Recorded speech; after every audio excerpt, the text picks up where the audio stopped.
For the crystal foxes of Crate to the caretakers of AHCH to the tiny porgs you love or hate, the alien creatures of Star Wars: The Last Jedi leave their own unique mark on the galaxy already filled with Wookiees, Wampus, Tauntauns, Banthas and Ewoks. As created by writer-director Rian Johnson, each new edition also contributes to an underlying environmental theme that runs throughout the latest addition to the Star Wars universe. One thing I got to do was go to the Lucasfilm archives and go through Ralph McQuarrie's original artwork, and the creatures he designed. Johnson told The Times, "I think you can see some influence in this movie. It reminds me of Hayao Miyazaki. It reminds me of how you engage with the natural world. That sensibility presents itself in every creature introduced in The Last Jedi, in which each alien animal serves a higher purpose in their interactions with our humanoid heroes. Yes, even those annoyingly adorable porgs." Oscar-winning special effects artist Neil Scanlon, a founding member of the Jim Henson Creature Shop who has worked on all of the most recent Star Wars films, oversaw The Last Jedi creature effects. Scanlon and Industrial Light. A porg in Star Wars: The Last Jedi, Lucasfilm Limited. What's the plural of porg? Porgs. Porgy. Not even Scanlon is sure. Go down to a porg, as in resistance to the adorableness of the newest and most marketable Star Wars critters is futile. Inspired by the puffin seabirds native to the Irish island of Skellig Michael, which stood in for AHCH2, Luke Skywalker's remote Jedi hideout, the furry, feathered porgs of The Last Jedi were conceived with the personalities of a pesky but beloved family pet. I'm a great animal lover, and I do believe that animals have an individual personality unto themselves.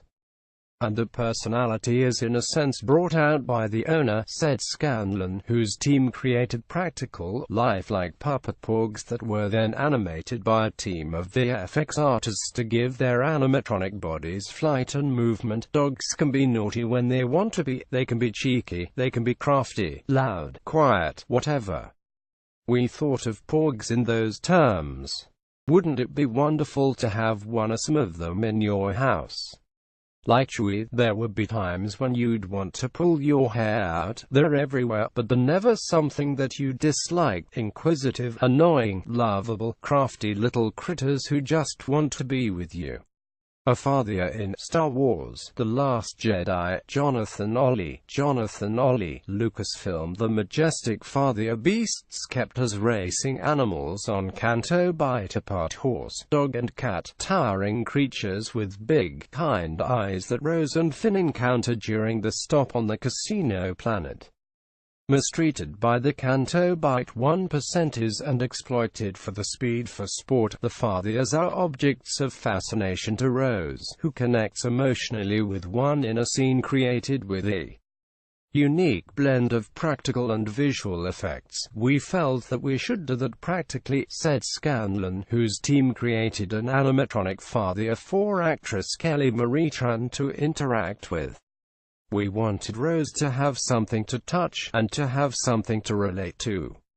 I don't think Tran would mind me saying that there was a tear in her eye when she acted that moment. It was like a piece of theater. Very quiet on the set, the creature was hidden in the shadows, and we pushed it forward and moved the animatronics almost to drive and help her acting, but as much to respond to her acting as well. I'm very fond of the things that we make, added Morris, whose team of VFX artists digitally built the father to run at speeds of up to 50 miles per hour, animating green screen footage of Tran and John Boyega riding a practical rig for the final Canto Bight escape sequence.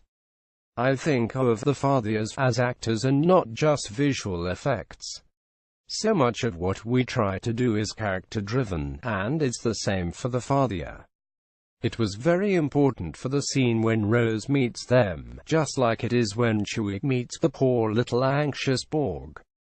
Hopefully that hits many truths with people, and you can see there's an instant fondness and love between the two of them.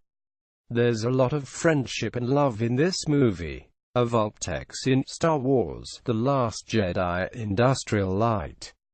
Featuring crystalline fur after years of surviving off of the mineral planet, the chandelier-like jingling sounds give audible voice to their every movement as the burrowing creatures find the way into the once abandoned rebel base where Jen, Leia Organa's troops find refuge.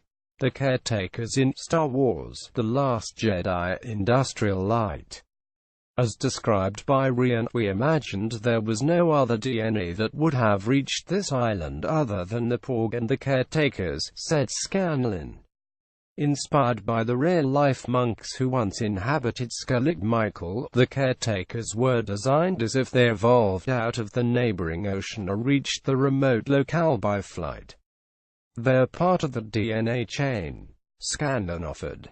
The lovely idea of them having little bird feet but having much more fish-like qualities is something we talked about with Rian early on. We saw them very much as holy, or religious, nun-like creatures that were very caring, were willing to accept Luke into the world and had grown to love him and care for him. That was the feeling, that the caretakers, the guardians of this island, and they look after its wildlife, the natural foliage, everything. They were there to preserve it and look after it in the future. The Thalassiren from Star Wars: The Last Jedi, DK Publishing official canon calls them Thalassirens. Scanlan fondly refers to the gentle giant creature who lives with her brood on the rocky cliffs of AHCH2 as the CISO, one of the most unheralded triumphs in The Last Jedi. She comes there every day to give milk to Luke, explains Scanlan, whose team built a massive 18-foot-tall animatronic version in a soundstage facsimile of the exact island rocks where she perches every morning waiting for Skywalker. He looks after them, they trust him. So committed was the Last Jedi team to bringing Johnson's vision of the Thalassiren to life, they built an animatronic big enough to fit 2 humans in and flew the creature and her babies by helicopter to nestle her along the real cliffs just to shoot the scene. We estimated that it was just over 3/4 of a ton, right on the edge of what a helicopter's payload could safely deliver, said Scanlan. It was important to us to take these creatures practically to a location and shoot them in the real locations, with the real salt spray, in the real light, and deal with whatever elements threw themselves at us, and those green milk-giving teats. Fully functional, Scanlan laughs. Absolutely. The milk was tinted later with CG to make it slightly more disgusting. Jen.Yamato at latimes.com at Jen Yamato. Also The Last Jedi's Laura Dern on answering to Space Dern and getting LGBTQ characters into the Star Wars universe. The Last Jedi breakout Kelly Marie Tran on her whirlwind Star Wars journey, and Rose's future Rian Johnson on the evolution of the Force in Star Wars: The Last Jedi, and more spoilers.